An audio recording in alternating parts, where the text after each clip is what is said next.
स्वागत है आपका हमारे YouTube चैनल पर। मैं जैसा कि जय कृष्णमूर्ति की पुस्तक आपको अपने जीवन में क्या करना है पढ़ रही हूँ। आज का टॉपिक है जैसा आप वैसा संसार।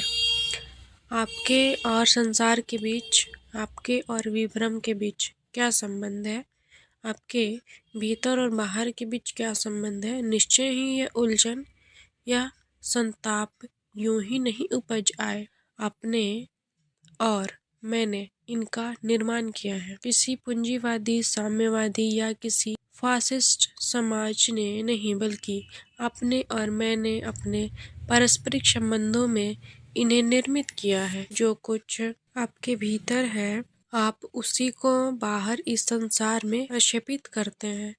जैसे आप हैं, जैसा आप सोचते हैं और जैसा महसूस करते हैं, जैसा कुछ आप अपने दिन प्रतिदिन के जीवन में करते हैं, वैसा ही बाहर प्रक्षेपित होता है और उस सब से ही संसार बनता है।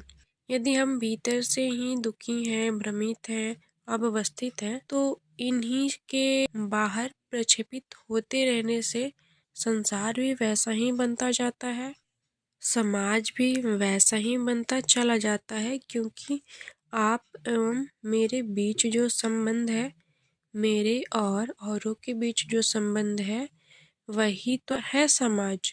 समाज हमारे पारस्परिक संबंधों से ही उत्पन्न होता है और यदि हमारे संबंध दुविधाग्रस्त हैं, अहम केंद्रित है, संकीर्ण है, किसी सीमा में आबद्ध हैं, किसी राष्ट्र से जुड़े हैं, तो हम बाहर वहीं प्रक्षेपित करते हैं और इस तरह संसार में अव्यवस्था फैलाते हैं।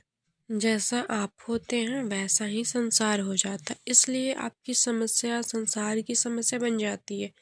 निश्चित रूप से यह एक सरल और मौलिक तथ्य है ना? परंतु किसी एक के साथ या अनेकों के साथ अपने संबंधों में हम हमेशा किसी न किसी तरह इस मर्म को उपेक्षित करते प्रतीत होते हैं। हम किसी प्रणाली द्वारा या किसी प्रणाली पर आधारित विचारों और मूल्यों में क्रांति लाने के द्वारा परिवर्तन तो लाना चाहते हैं, परंतु यह भूल ही जाते हैं कि ये आप और मैं ही तो हैं जिन्होंने इस समाज को बनाया है, जिन्होंने अपने रहन सहन के तौर तरीकों से इसमें व्यवस्था या अव्यवस्था फैलाई है।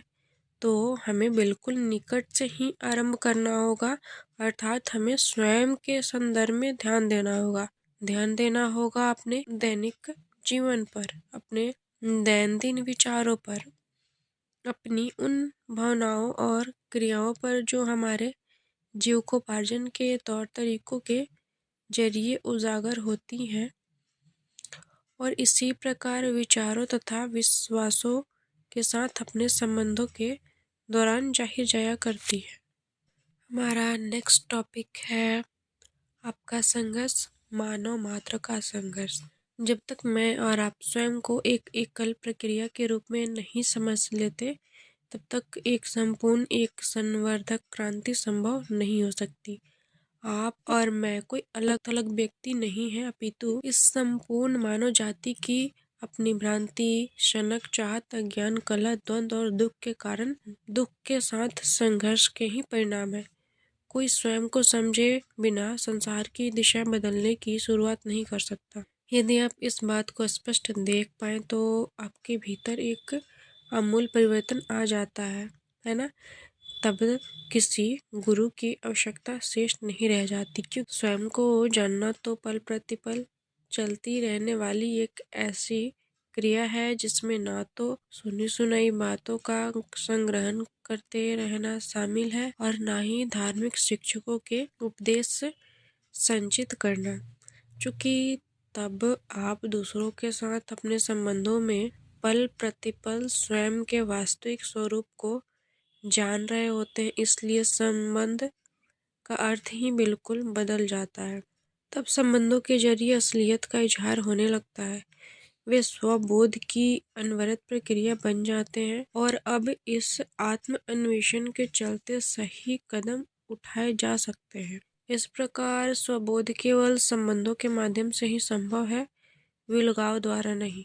संबंध ही कर्म है और इस कर्म के सजगता का परिणाम है स्वबोध, आत्म परिचय। अगला टॉपिक है स्वयं बदले तो संसार बदले। तो स्वयं में बदलाव लाकर ही संसार को बदला जा सकता है, क्योंकि हम स्वयं मानव अस्तित्व की संपूर्ण प्रक्रिया की उपज है, उसी का एक अंश है। स्वयं को बदलने के लिए स्वयं को जानना अनिवार्य है। जब तक आप यह नहीं जान ले कि आप क्या हैं, तब तक आपकी सम्यक सोच का आधार ही नहीं बनना। और जब तक आप स्वयं को जान नहीं लेते, तब तक कोई बदलाव आ नहीं सकता। आज के लिए बस इतना ही, आगे इसके अगले वीडियो में।